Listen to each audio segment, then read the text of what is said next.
But we're going to begin with those 2 important days of testimony at Amanda Knox's murder trial in Italy. We'll hear from Amanda's father in just a moment, but first, NBC's Keith Miller is in Perugia with the latest. Keith, good morning to you.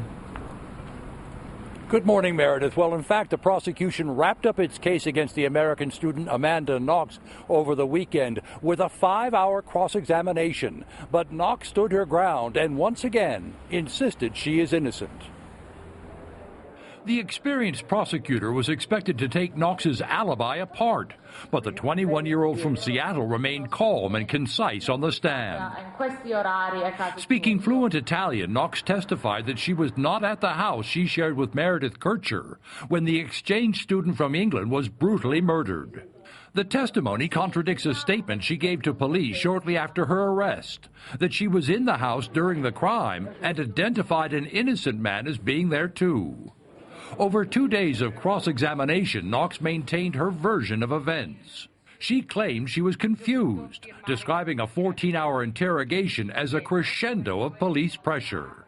They called me a stupid liar, and they said that I was trying to protect someone. But I wasn't trying to protect anyone. The police, she said, slapped her on the back of the head. Boom. I was very, very scared. The judge and jury looked on as Knox said she was at her former boyfriend and co-defendant's apartment, smoking marijuana, watching a movie, and having sex on the night of the murder. The prosecutor said after the hearing that he didn't consider her testimony credible. But there is no doubt that Knox stood her ground against a determined prosecutor. She gave as good as she got, and she interrupted him and said in Italian, please let me finish, which I think took him by surprise. Knox's sex life, drug use, even personal hygiene were covered in the cross-examination. Yet Knox never lost control.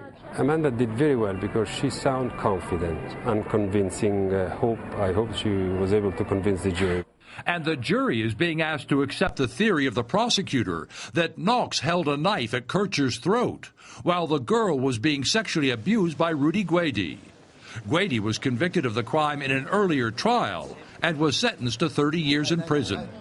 Knox was asked about the death of her roommate. She said, "I am very sorry for what happened," adding, "Sometimes it seems to me it cannot be real."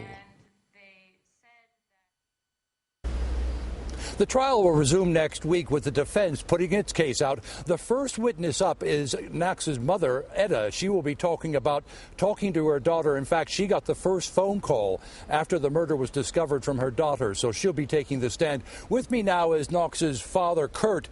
You've been following the cross-examination. You've been in court all the time.